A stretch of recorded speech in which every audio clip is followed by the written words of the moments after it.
Hello, creepers. Before we dive in, hit like, subscribe, and drop in the comments the worst place you can imagine during a zombie outbreak. Now let's get to it.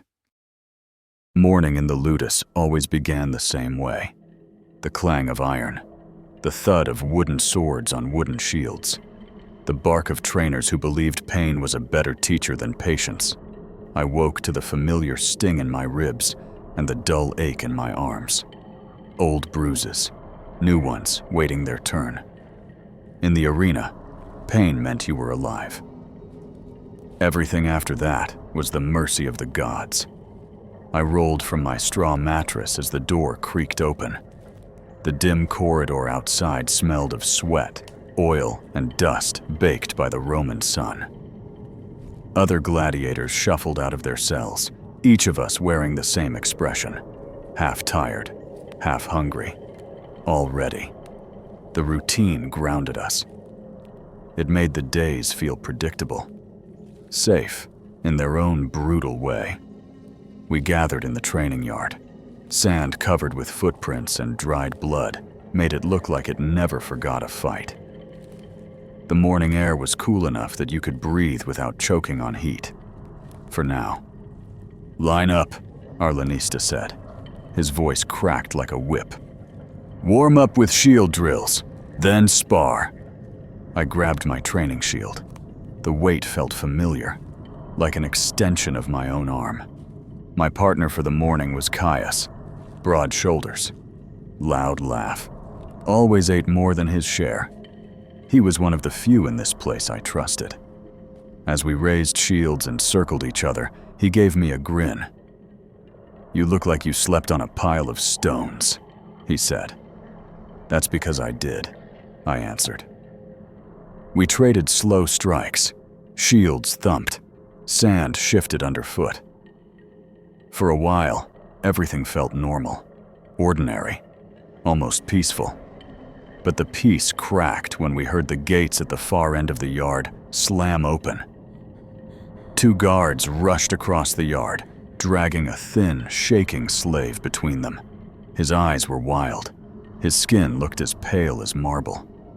One guard wiped his forearm on his tunic, muttering, "Another one from the slums, bitten by some madman." I paused mid-strike. "Bitten?" I asked Caius. He shrugged. "They say there's a sickness spreading, something that makes men rabid." Rabid men were nothing new in Rome. Hunger, cruelty, and despair pushed many into madness. But something about the way the guards spoke made the hairs on my arms rise. They looked afraid. Real fear. The kind soldiers hid behind hardened faces.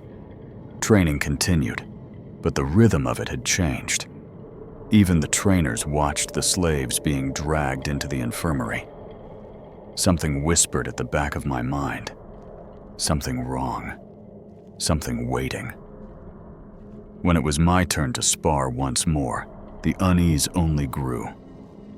One of the men, Varro, stepped into the yard late. His hands shook. His movements were slow.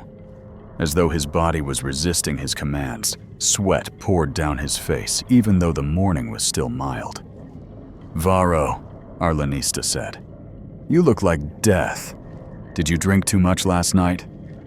Varro didn't answer. He only raised his practice sword. His eyes were glassy, vacant.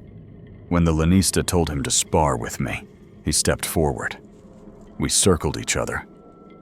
His breathing was ragged. I could hear it even through the yard noise. When he struck, it was clumsy, unfocused. But there was something else beneath it, a kind of desperate hunger. I blocked his swing and backed away. "Varro, you're sick! Stop!" He hissed through clenched teeth. Spit flew from his mouth. His pupils were blown wide. He lunged without warning. No technique, just raw aggression. I slammed my shield into him, sending him sprawling into the sand. The trainers rushed in. Two men grabbed his arms. Varro thrashed like an animal. His teeth snapped at the air. One trainer swore. "Gods, hold him! He's fevered!" Our lanista stepped closer. but cautiously. "Get him to the infirmary, now!" As they dragged him across the yard, Varro's head twisted back toward us. His eyes met mine. For a heartbeat, I saw something that was not sickness, not exhaustion, something darker, something empty. When he opened his mouth again, he screamed. But it did not sound like a man.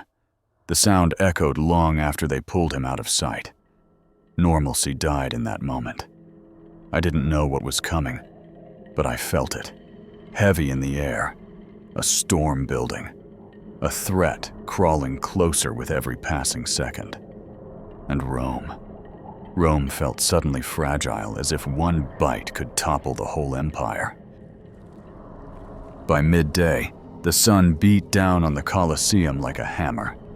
Heat shimmered off the stone walls. Crowds filled the stands, shouting for blood, glory, and spectacle. I had stood in that arena many times, but today the air felt different. Heavy, tense, as if the gods themselves were holding their breath. We waited in the underground staging area. Dozens of gladiators in various states of armor sat on benches or paced in circles. Iron chains clinked. Animals snarled behind barred cages. The scent of sweat, blood, and fear mixed with the hot, stale air. Caius nudged me. Strange morning. Trainers whispering. Guards running around like startled chickens. "I saw Varro carried off," I said. "He looked possessed." "Possessed or drunk," Caius replied. "Either way, I hope he gets better. He still owes me 5 coins. Our attempt at humor felt thin, forced. Even Caius's usual laugh couldn't rise past a low grunt. A horn sounded above. The crowds roared. Another match was ending. A guard hurried past us, face pale, muttering into his helmet. When he reached the end of the corridor, he doubled back and whispered something to another guard. Their eyes darted toward us before they rushed off again. "What's happening?" someone asked. No one answered. Moments later, the heavy gate at the far side of the tunnel clanged open. A group of guards hauled in a bound prisoner. The man fought like a wild animal. He had dried blood all over his face and chest. His wrists bled from where he strained against the ropes. "Another biter," one guard said. "He attacked a handler in the holding pens, took a piece out of his arm, nearly killed him." The prisoner's head jerked around. His eyes were the same as Varro's earlier. Wide. Empty. Hungry. The guards dragged him to the opposite end of the hall, cursing as they fought to control him. When they turned a corner, the prisoner lunged. His teeth sank deep into a guard's forearm. The guard screamed. The prisoner tore away a chunk of flesh before they smashed his skull against a pillar. I froze. The bitten guard went pale instantly. His knees buckled. He staggered backward with one hand pressed to his bleeding arm. The other guards grabbed him, shouting for help. But the panic in their voices told me all I needed to know. They were afraid of him, not the prisoner. Him. Seconds passed, maybe less. The bitten guard convulsed. His spine arched unnaturally. Then he went still. Too still. "Marcus," one guard whispered. "Marcus, answer me." The man's eyes shot open. He screamed and lunged at the nearest person with an animal's fury. Someone tried to stop him. Someone else shouted for help. But Marcus tore into the man's throat before anyone could react. Blood sprayed against the tunnel walls. Chaos erupted. Gladiators scrambled backward. Some grabbed weapons that were not meant to be used until the games. Guards drew swords. People shouted. People fell. Marcus attacked everyone he could reach, faster than any fevered man I had ever seen. Another prisoner, the one who had been dragged in first, suddenly jolted upright. His skull had been cracked open, but he rose anyway.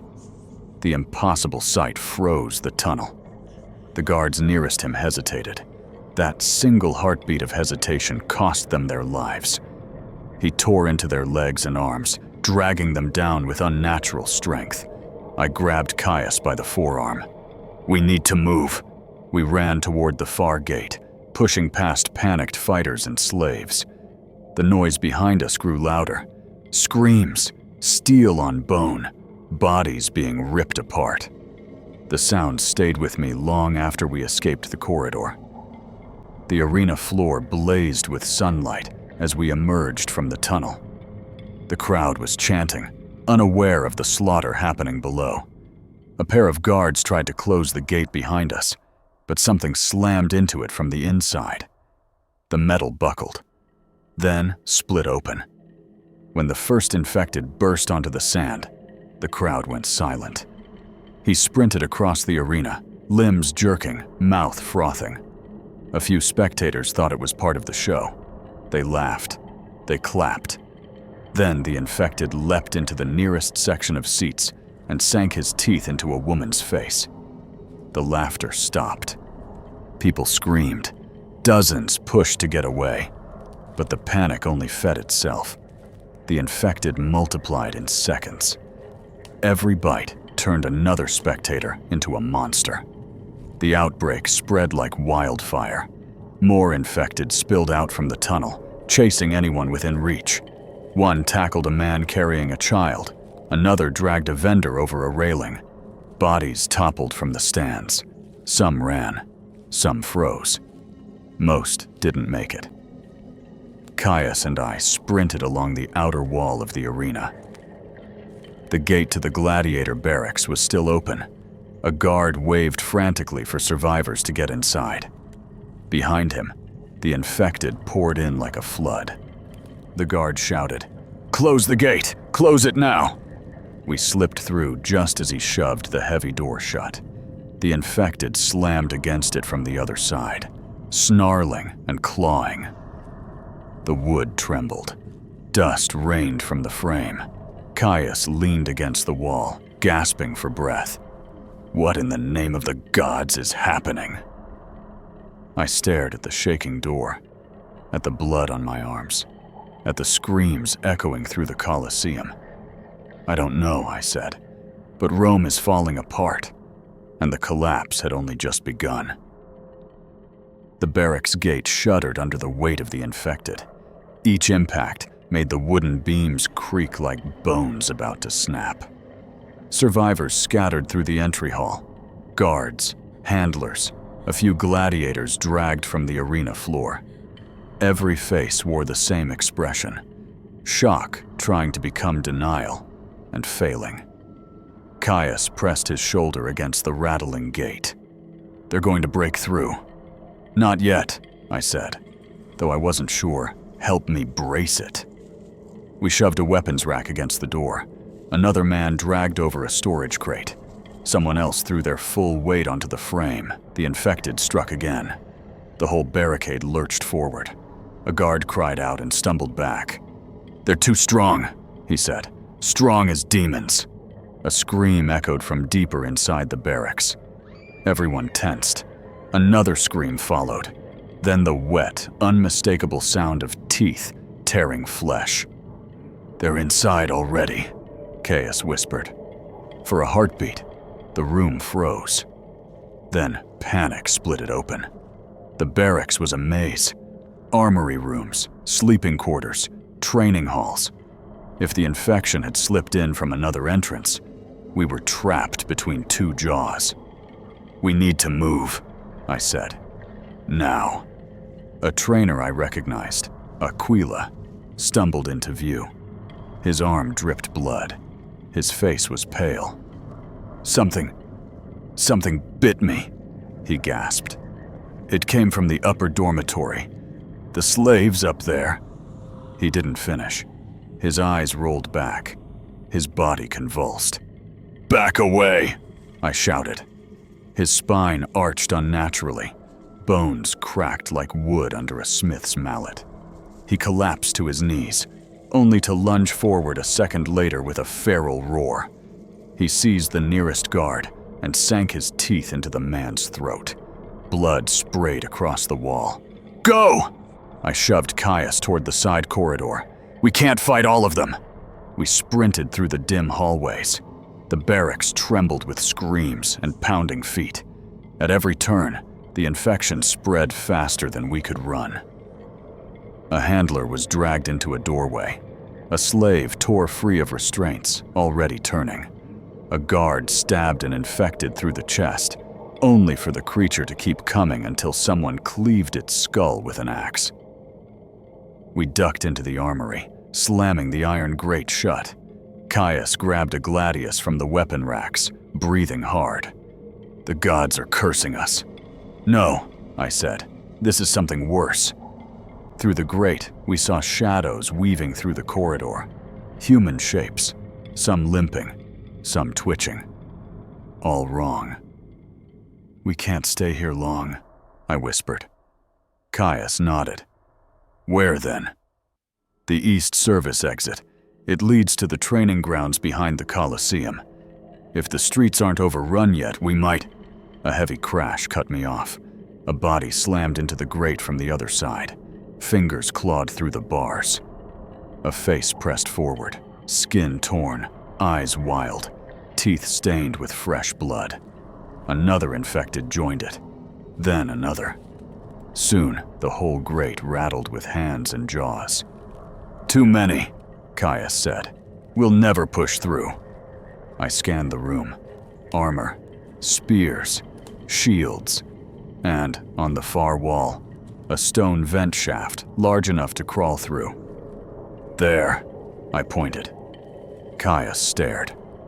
That leads to the beast tunnels, the ones for lions and tigers. Yes, I said, and they open directly outside the arena grounds. A growl shook the corridor. One of the infected bit the iron grate so violently its own teeth cracked. We don't have another choice. Caius swore under his breath. Fine, but if a starving lion eats us, I'm haunting you. We crossed the armory. I wedged my shield under the vent cover and forced it open with a loud scrape. Cool, stale air drifted out. The tunnel beyond dipped into darkness. More banging at the grate. Metal bent inward. Hurry, I said. Caius crawled in first, grumbling. I followed, pulling the vent cover shut behind us, just as the iron grate in the armory finally buckled. The tunnel swallowed us. The muffled roar of the infected faded behind darkness ahead. Unknown dangers. But for the first time since the arena, we were moving towards something that felt like hope. Even if it was narrow as a lion's den, and Rome burned somewhere above us. The beast tunnel sloped downward before rising again, twisting beneath the Colosseum like the veins of some buried monster. The air was thick, humid, and carried the sour scent of old blood. Every scrape of our sandals echoed in the confined stone passage. Caius's voice drifted back to me in a hushed whisper. If something jumps at us in here, I'm swinging whether it's a lion or you. Swing straight, I muttered. I'd rather not die by accident. Accident, he snorted softly. Nothing happening today is an accident. We crawled forward until the tunnel widened enough for us to crouch. Faint sunlight bled in through small iron grates overhead. Beyond them, distant screams rose from the Colosseum, hundreds of people being torn apart above our heads. I swallowed hard. Rome has gone mad. No, Caius said. Madness we've seen. This is different. We pressed deeper until the tunnel forked. One path sloped sharply upward, likely toward the animal cages. The other veered toward a faint draft of fresh air. Left, I said, toward the exit. Caius nodded, but his eyes lingered on the upward tunnel. The beasts. You think they're still locked? I hope so. We continued left. For several heartbeats, only our breathing filled the darkness. Then we heard it, a deep, guttural growl behind us. Caius froze. That wasn't one of them, was it? Not human, I whispered. A shape moved in the shadows at the far end of the tunnel. Heavy, low to the ground. The faint clack of claws on stone echoed closer. A lion, Caius breathed. I tightened my grip on my shield. We can't fight it here. No, he said. We run. We ran. The tunnel walls blurred as we sprinted through the half-light. The lion's roar bellowed behind us, shaking dust from the ceiling. Its paws thundered across the stones, growing louder with terrifying speed. Faster! Caius yelled. Ahead, daylight spilled through a low iron grate, a drainage gap that opened to the outer training grounds too small to walk through, but we didn't need to walk. Get down! I shouted. I dove first, sliding on my side and ramming my shield against the grate. The old metal screeched and bent outward. Caius crashed into me, adding his weight. The rusty bars snapped free. We tumbled out onto sun-baked grass, rolling hard before scrambling to our feet. Behind us, the lion slammed into the opening. Dust puffed. Stone cracked. But the gap was too narrow. Its claws slashed at the air. Inches from my face, Caius backed away, shaking. I'd rather fight 10 infected. Don't say that, I muttered. The gods are listening. We surveyed the training grounds, usually alive with fighters, slaves, and handlers, now deserted. Or worse. The silence felt wrong. Then we heard the moans. Shuffling figures emerged from behind wooden dummies and weapon racks. Infected gladiators, some still wearing pieces of armor, others half naked and smeared with drying blood. Their eyes were the same hungry void I'd seen in Varro, in Marcus, in every monster. Caius raised his gladius. We go around? No time. I pointed to the far wall. The north gate. If we reach the street, we can try for the Tiber. We moved slowly at first, careful not to draw attention. But one of the infected, a small slave boy with a broken arm, twisted the wrong way, sniffed the air, and turned toward us. His jaw fell open. He screamed. The others surged. Run! Caius yelled. We sprinted across the field, dodging scattered bodies and discarded weapons. The infected closed the distance with horrifying speed. One leapt, nearly landing on my back. I spun and slammed my shield into its skull. Bone cracked. The creature staggered, then fell, still twitching until Caius drove his blade into its head. They're too fast, Caius panted. We won't outrun all of them. He was right. More poured in from the far side of the grounds. Their snarls filled the air. Their feet pounded the earth. The lion behind the tunnel roared again, rattling its stone confines. Every path was closing. But then, a voice shouted, "Over here!" A group of survivors waved from atop a stack of supply crates near the north wall. 2 handlers, a young woman with a spear, and an older gladiator I recognized. Rufinus, scarred veteran of 100 fights. He threw down a rope. "Climb! Quickly!" Caius grabbed it and scaled the crates with surprising speed. I moved to follow, but a hand clamped onto my ankle. I fell hard. An infected slave dragged itself toward me, jaw snapping. Another stumbled behind it.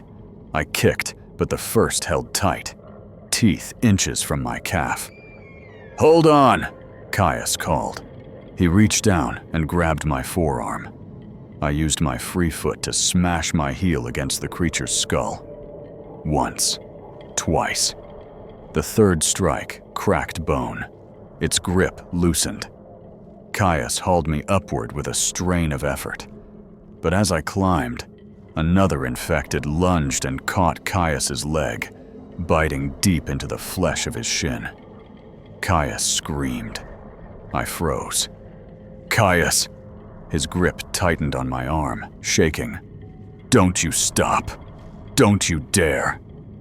Blood poured down his leg. his face twisted in agony. The infected clung to him like a starving animal, until Rufinus leaned down and split its skull with an axe. Caius collapsed onto the crates, trembling violently. I knelt beside him as the others dragged us over the top. His breath came in short, sharp bursts. His eyes flickered. "Brother," he whispered. "No," I said. "Save your strength." He grabbed my tunic in a tight, desperate fist. "You know what happens," he said. "Don't let me become one of them." His voice broke. My throat tightened. The infected swarmed below us, clawing at the crates. The city wailed with screams in the distance. I didn't answer him. I couldn't. The cost of survival had finally come due.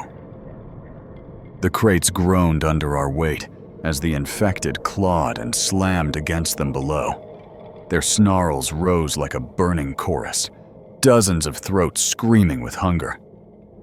The young woman with the spear jabbed downward, keeping them from climbing. Blood flecked her forearms, but her hands never shook. Rufinus pointed to the far side of the wall. "We jump. The street's clear enough to run." "Clear enough," Caius muttered weakly, gripping his bitten leg. He was pale, sweating. Slipping, I knelt beside him. "We'll find help." He gave me a look that cut deeper than a blade. "No lie lasts forever, brother." Rufinus tossed me a short sword. "Move, before they reach us from the other side." He was right. The infected were spreading through the city like fire carried by wind. We had minutes, at most. The handlers dropped down first, rolling when they hit the dirt. The woman followed. Rufinus gestured for me to go next. I gripped Caius's arm. "I'll help you down." "You'll carry me," he said through clenched teeth, "and we'll both die." I stared at him, refusing to accept it. He forced a grin, the same grin he wore before every match, half mockery, half courage. "Go. I'll jump after." I didn't believe that for a moment, but the infected were spilling over the far side of the training grounds.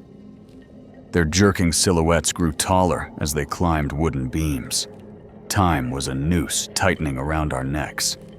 I slid off the crates and landed hard enough to rattle my bones.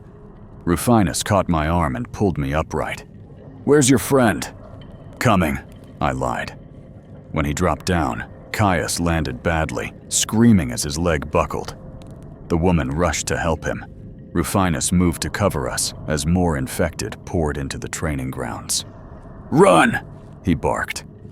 We sprinted down the alley beside the Coliseum. Caius limped heavily between me and the woman, every breath a ragged gasp. Behind us, the infected shrieked as they spilled through the broken beast tunnel exit, and over the wall, Rome was dying. The streets had become a battlefield of overturned carts, fallen market stalls, and abandoned goods. Fires burned in scattered patches, torches dropped by fleeing citizens, oil lamps overturned. Smoke rolled low, stinging our eyes. Somewhere to the west, temple bells rang in frantic, uneven rhythms. We weren't the only ones running. Terrified Romans dashed past us, screaming for lost children, lost parents, lost gods. Some were chased. Some were already bitten and stumbling, moments from turning. We rounded a corner and found a line of legionaries blocking the street with tower shields. "Back!" one shouted. "Back! The Forum is overrun. Find another way!" Rufinus cursed. "The whole city's collapsing!" A crash echoed behind us as infected rounded the same corner we had. The legionaries panicked and broke formation. The infected swarmed them, dragging them down in seconds. Screams filled the air. "This way," the young woman said, pointing to a narrow side street. She led us through twisting alleys that smelled of smoke, sweat, and blood. Bodies littered the stones, some torn apart, some still twitching. Whenever one stirred, Rufinus ended it with a merciful blow. At last, we ducked into a deserted pottery workshop.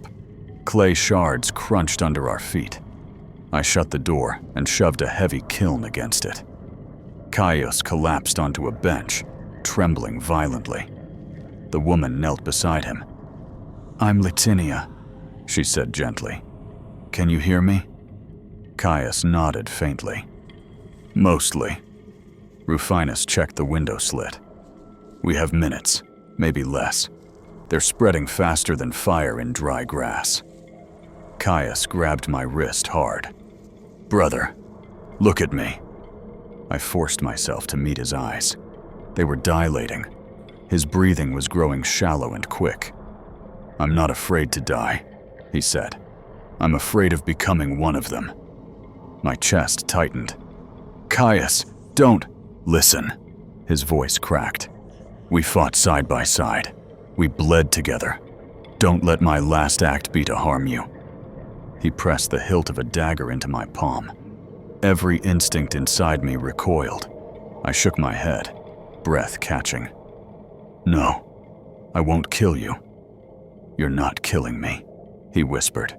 "You're saving me." Licinia looked away, wiping tears with the back of her hand. Even Rufinus turned his head, jaw clenched. Caius gritted his teeth as a spasm racked his body. His fingers twitched uncontrollably. "It's happening! Please! Please!" I couldn't breathe. I couldn't think. But I could feel. Every memory of him beside me in the yard, every laugh we shared in the barracks, every time he dragged me to my feet after I fell. He deserved dignity. He deserved mercy. I raised the dagger. His eyes softened. "Thank you." I pressed my forehead to his. For one final heartbeat, he was still Caius. Loud, loyal, stubborn, alive. Then I drove the blade through his temple before the monster could replace him. His body went slack, silent, human again. Licinia sobbed quietly. Rufinus placed a hand on my shoulder. "You did what many couldn't." I didn't feel strong. I felt hollow, like something inside me had been carved out. A crash shook the door. The infected had found us. Rufinus lifted his axe. "We move now." I rose slowly, wipes of blood drying on my hands. Caius lay still on the bench, finally at peace. I whispered, "I'll carry you with me, brother." Then I followed the others out the back door into the burning city, because grief meant nothing if we didn't survive the next minute, and Rome was hell now. The back door burst open under Rufinus's boot, spilling us into a narrow service alley behind the pottery shop. The air was thick with smoke, drifting in lazy waves from burning homes nearby. Every corner flickered with firelight. Every shadow felt alive.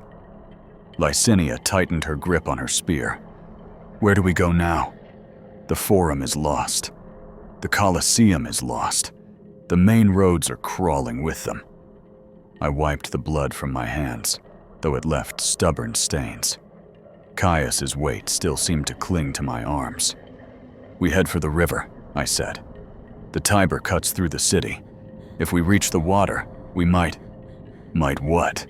Rufinus interrupted. "Swim away?" The gods didn't give these monsters fear of drowning. "No," I said, "but the riverbank leads to the merchant district. Fewer homes, more open streets, fewer places for the infected to hide." Rufinus considered this, jaw set. Then he nodded once. "Then we move. Silence if possible, speed if not." We slipped through the twisting alleys, keeping low, ears straining for every sound. The screams of the city formed a distant, constant wail, like Rome itself was begging for mercy. At first, the path was clear. Then we reached a main intersection. A group of citizens huddled in the center of the street, maybe 20 of them, crying, praying, clutching their children. A priest lifted his hands to the sky, begging Jupiter to intervene. The infected came from both ends of the street. Licinia gasped. "We have to help them!" Rufinus shook his head. "We can't save everyone." But the crowd saw us, saw we had weapons, armor, composure, and desperation flooded their eyes. "Please!" a woman cried. "Help us!" The priest extended a trembling hand. "Warriors of Rome, stand with us. We can fight them together." The infected broke into a sprint. My heart hammered. They couldn't outrun them. None of them could. I stepped forward. "Rufinus!" He grabbed my arm. "Think. If we die here, we save no one, not even ourselves." The screams began as the infected crashed into the citizens. It was a sound I would remember for the rest of my life, if I lived long enough to have a life again. Licinia covered her mouth, shaking. I dragged her back into the alley. Rufinus closed his eyes for a brief second, an acknowledgement of guilt, of helplessness, before pushing us onward. We moved quickly now, faster than caution allowed. The horrors we'd seen in the arena felt small compared to the collapse of the entire city happening street by street. Fires raged unchecked. Infected swarmed like locusts through plazas and temples. Romans cut each other down trying to flee, and everywhere, the newly turned rose within seconds of death. Finally, the scent of the river hit us. Mud, moisture, a faint hint of algae. The Tiber, a small sliver of hope. We rounded a corner and found the embankment open space, a long stretch of flat stone walkway, a few overturned carts, no crowds, no screams. For the first time since the Colosseum, I breathed fully. We made it. Then we saw the bridge. A massive clog of infected bodies pressed against it. Dozens, maybe more, piling, pushing, trampling each other in frenzy. Something on the far side must have drawn them like fish to a wounded animal. "What in the gods' names?" Licinia whispered. Rufinus squinted. "It's the Senate House district. If the officials barricaded themselves inside, the monsters must be trying to break through." The thought chilled me. Even Rome's rulers were being hunted. "Forget the bridge," I said. "We follow the river south. Fewer people live there. We might find a boat or a warehouse strong enough to barricade." Rufinus nodded. "Move." We descended the last steps toward the riverwalk, then froze. A single infected stood between us and the open path, or what used to be a person. His clothes were torn senator's robes, his skin gray, his mouth red. But he wasn't alone. 2 others crawled from behind a cart. A 4th rose from the shadow of a pillar, body contorted from where it had fallen. Licinia drew her spear tight to her body. "We can take 4. But the senator let out a piercing screech that echoed across the water. From every direction, under the bridge, behind broken stalls, from the steps above, more infected stirred. Dozens. Then they turned toward us. Rufinus exhaled slowly. "The river path is lost." I clenched my sword. My arms ached, but instinct drove me forward. "We'll carve a hole through if we must." "No," Rufinus said. "We'll die surrounded." He pointed to the embankment wall. A narrow service ladder descended into a maintenance tunnel partially hidden by weeds. "Down," he said. "It connects to the aqueduct channels beneath the city. If we're lucky, some are still dry." "Or flooded," Licinia warned. "Flooded means drowning," Rufinus said. "Up here means being eaten alive. Choose." The infected sprinted toward us. The choice was easy. We climbed into the darkness of the tunnel as the monsters rushed down the embankment after us. Rome collapsing above, the underworld waiting below. But if there was any hope left in this dying city, it would be found in the places no Roman ever wanted to go, and we descended to find it. The ladder groaned under our weight as we climbed down into the dark. Above us, the infected shrieked, slamming against the embankment wall. Their nails scraped stone as they fought to reach the opening. Dust rained down in thin streams. Licinia dropped the last few feet, landing beside me. Rufinus followed, pulling the ladder down with a violent yank. The iron bracket snapped. The whole structure fell, crashing into pieces on the tunnel floor. "Now they can't follow," Rufinus said. But the relief lasted only a moment. The tunnel stretched into blackness in both directions. The air was damp and heavy, thick with the scent of cold stone and stagnant water. A faint dripping echoed deep within, steady as a heartbeat. "This is one of the aqueduct byways," Rufinus said quietly. "Maintenance workers use them." Licinia held her spear tighter. Used. We moved in a tight formation, Rufinus in front, Licinia behind him, and me guarding our rear. The torch on the wall had burned out long ago, leaving only faint shafts of light from cracks overhead. After a few dozen steps, the noise above faded. No more screams, no more pounding, only our breathing and the rhythmic drip of unseen water. "Do you know where this leads?" Licinia whispered. "South," Rufinus said. "If the passages aren't flooded, they'll take us toward the merchant warehouses." "And if they are flooded?" she asked. Rufinus didn't answer. We walked for what felt like half an hour, though time twisted strangely in the dark. Several times, something skittered across the stone, rats fleeing our footsteps. Once, the ground trembled faintly, as if something huge had slammed into the streets far above. Rome was shaking, dying, breaking. Finally, the tunnel widened into a junction chamber with 3 branching paths. Cold water pooled ankle-deep in the center. A broken oil lantern lay beside it, rusted and useless. Stone columns ringed the space like the ribs of a buried beast. Rufinus crouched, studying the paths. Left should lead toward the river again. Middle stays under the city center. Right goes toward the southern warehouses. "Then right," Licinia said. "Right," Rufinus agreed. We turned and froze. A wet, dragging sound echoed down the right tunnel. Slow, heavy, not like footsteps, more like something being pulled by something larger. Licinia stepped back. That's not one of them, is it?" Rufinus raised his axe. "Stay behind me." The dragging grew louder. A shadow appeared at the edge of the darkness, massive, hunched, distorted. Then another behind it. Then another. "What are those?" Licinia whispered. They stepped into the pale light. 3 infected gladiators, veterans by their armor, or what was left of it.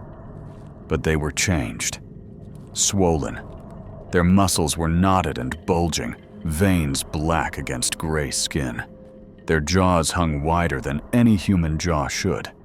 Their eyes were pits of pure hunger. "What in the gods' names?" I murmured. Licinia shook her head. They turned faster than the others, stronger. "Why?" Rufinus growled. "Because they were trained to be monsters already." The creatures roared, sprinting toward us with terrifying speed. Rufinus charged to meet the first, swinging his axe in a wide arc. The blade cleaved into its skull, yet the thing staggered forward, grabbing Rufinus by the torso and hurling him across the chamber like a rag doll. "Rufinus!" Licinia screamed. I stepped between her and the monster, shield raised. The creature slammed into me with bone-shattering force. I was thrown backward, crashing into a column. My bones rattled. My breath left me in a gasp. But Licinia, she didn't freeze. She lunged, driving her spear into the creature's eye. It shrieked and twisted violently. She wrenched the spear free just as Rufinus, bloody, limping, came up behind it and brought his axe down, splitting its skull in two. The other two charged. "Left!" I shouted, ramming my shield into one and knocking it sideways. The second slammed into Licinia. She rolled away just in time, but the creature's claws raked her arm, tearing a deep gash. She screamed, but kept fighting, sweeping her spear across its legs and tripping it. Rufinus hacked at the creature I had staggered, cutting through its neck. The head dangled by a strip of sinew before he kicked it free. Licinia's creature rose again, faster than any wounded thing should. I leapt between them, taking the full brunt of its charge. It knocked me down, teeth snapping inches from my throat. "Hold still!" Licinia cried. She drove her spear through the side of its skull, pinning it to the floor. Silence. Only dripping water and our gasping breaths filled the chamber. Rufinus leaned against a column, panting. "If there are more of those, we won't last long." "We keep moving," I said. "We reach the warehouses. We find shelter. We rest." Licinia wiped her blood-streaked face. "And then what? Rome is failing. The city is overrun. How do we survive when everything around us dies?" I looked at her, really looked at her. The dirt on her cheeks, the trembling in her arms, the fire in her eyes. "We survive," I said simply. "Not because we're stronger, but because we refuse to fall." Rufinus nodded once. "Let's move, before more find us." We took the right tunnel, stepping over the dead monsters. The air grew colder as we descended deeper. The walls hummed faintly with the distant roar of collapsing structures above. Finally, a faint draft touched my face. Cool, fresh, open air. "An exit," Licinia whispered. We quickened our pace. After what felt like a lifetime in the dark, the tunnel opened into a vast brick chamber with a grated doorway at the far end. Beyond it, through the bars, I could see the faint glow of firelight, but also space. Open ground. A way out. Rufinus shoved the grate. It screeched, but didn't budge. I wedged my shield under it. Licinia braced her spear. We pushed together, muscles burning. Stone cracked. Iron wailed. Then the grate tore free. Warm night air washed over us. We stepped out into the southern warehouse district, flames lighting the river beyond. And behind us, the tunnels echoed with fresh snarls. They were coming. This was it. Escape or die. Night had fallen over Rome, but darkness didn't bring peace. It only revealed the glow of burning districts scattered across the horizon. Smoke drifted above the rooftops like mourning veils. The shouts and screams had quieted, replaced by the distant, uneven wail of the dying. We stood at the edge of the southern warehouse district, the river glimmering faintly behind us. The tunnels we had escaped from still echoed with snarls. Every breath felt borrowed. Rufinus wiped his axe clean on his torn tunic. "The warehouses are empty, or close enough. Good walls. One entrance. We can barricade it."